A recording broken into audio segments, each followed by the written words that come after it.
All the right pieces can be in place on the rest of the roster, but if the signal caller isn't right, well, it can all be for naught. My wife, Jessica, it's her birthday today, and I think this is a pretty good way to celebrate her birthday.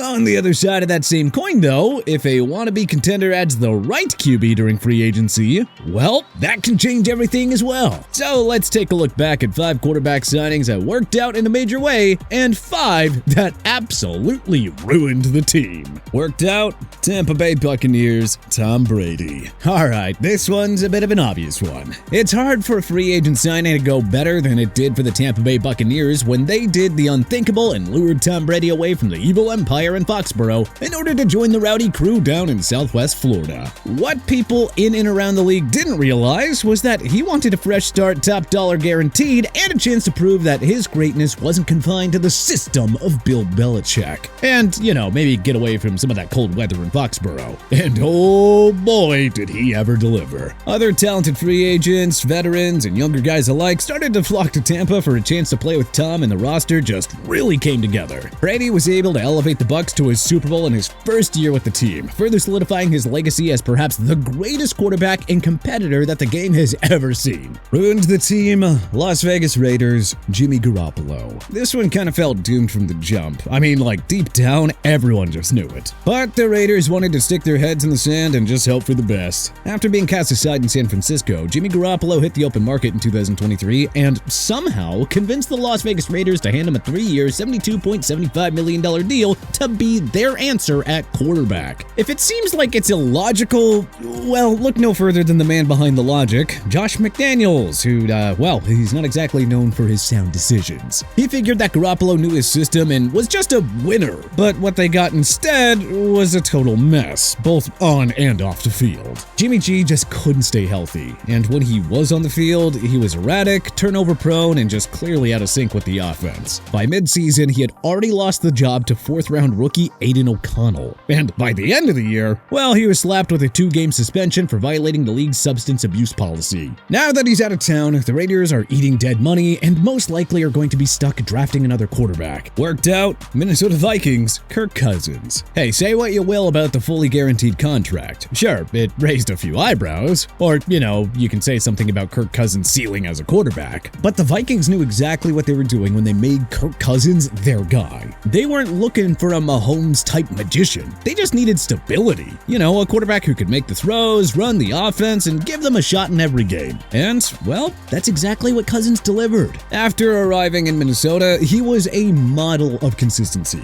helping them get to the playoffs and providing a reliable arm to throw to the team's talented young receivers. Cousins kept Justin Jefferson's rise on schedule, and he did it all while avoiding the typical quarterback drama that derails so many other franchises. Did it lead to a Super Bowl? Well, no, but Cousins brought the Vikings exactly what they paid for: credibility at the most important position on the field. Ruined the team, New England Patriots, Cam Newton. On paper, this looked like a classic Bill Belichick value play, bringing in a former MVP at a bargain basement price. I mean, the idea here was pretty simple. Cam Newton would reset his career in Foxborough, and the Patriots would stay afloat after the Tom Brady era. Yeah, that didn't exactly happen. Cam came in talking about how humbled he was, how driven he felt, how he was ready to prove the doubters wrong. And for a time there, early on, there were flashes. But some of the nagging injuries started to pile up, and at a certain point, the truth was hard to ignore. His arm wasn't the same. The mechanics were just all over the place, and he looked completely lost in the Patriots' offense. New England finished 7-9 and missed the playoffs, which, around those parts, is code red. As much as the team tried to keep up appearances, it was clear that Cam was a square peg in Foxborough, and that any of the early signs of promise were all an illusion. Worked out?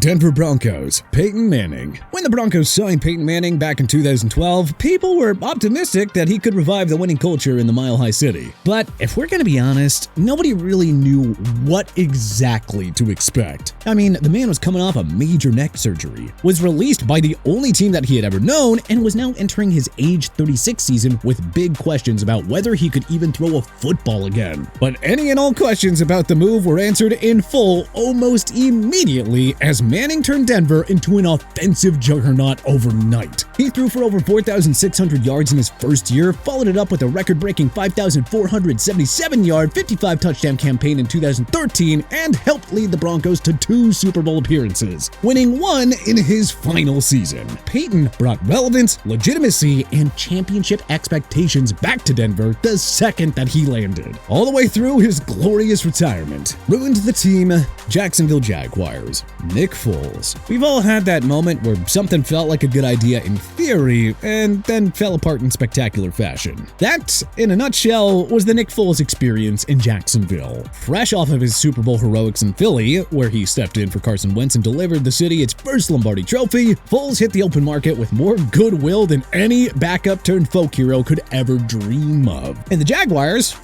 well, they bought it hook, line, and sinker. It took literally one game, for this dream to completely unravel. Foles broke his collarbone in the season opener, missed 8 weeks, came back very rusty, and was promptly benched for rookie Gardner Minshew. And that was it. 4 games, 0 momentum, and $50 million lighting itself on fire. Worked out, New Orleans Saints, Drew Brees. Alright, you can't tell the story of modern NFL free agency without the Drew Brees signing being mentioned. Before he was Canton-bound, way back in 2006, Brees was damaged goods, coming off major shoulder surgery and turned down by the Dolphins in favor of Dante Culpepper. New Orleans, coming out of the tragedy that was Hurricane Katrina and being in full rebuild mode, took the gamble on the undersized quarterback, and oh boy, did he reward them handsomely. Brees changed absolutely everything for the franchise. Under Sean Payton's tutelage, he became the face of the Saints. He led the league in passing 5 times, made 12 Pro Bowls, and broke records left, right, and center. Oh, and that's right, he delivered the franchise's only Super Bowl in 2009. This was more than just a good signing. This was a culture shift that revived the very soul of the city and took New Orleans from NFL irrelevance to perennial contenders. Ruined the team?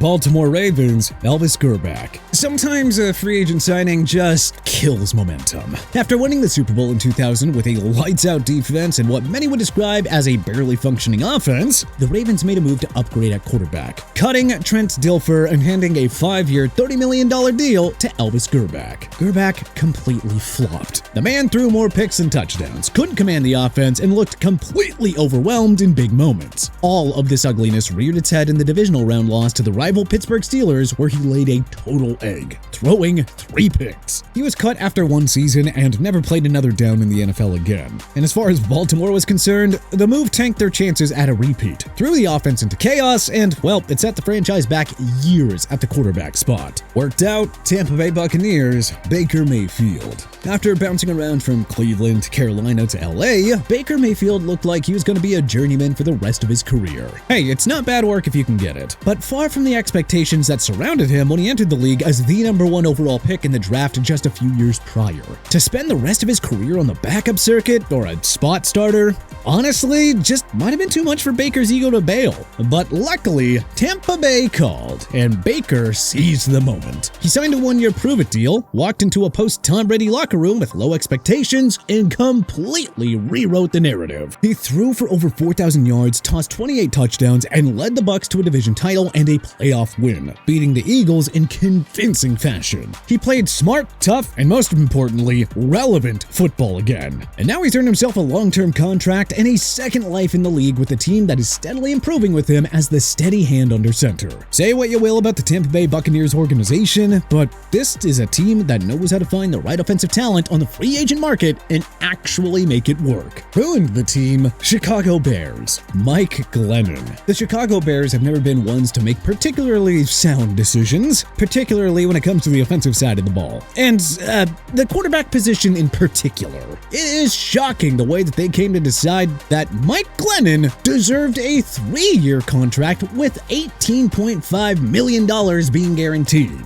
Needless to say, this did not go particularly well. Glennon tossed 5 interceptions and 4 starts during the 2017 season. Then Chicago turned to first-round draft pick Mitch Trubisky, creating the quarterback cascade that we've seen play out in the Windy City in the time since. The Bears, never change. But hey, which quarterback free agent signing do you think worked out the best? Which one do you think most ruined their respective team? Who do you think we were right on here? Who do you think we were wrong about? Was there any notable names that we may have missed? Let us know in the comment section below. If you like this video and learned a thing or two, then hey, clicking that like button helps us out a ton. And you know, we really appreciate it. If this is your first time coming around to TPS though, then subscribing is a great idea because we put out videos like this every single day. But as always, thanks for watching and we'll see you guys next time.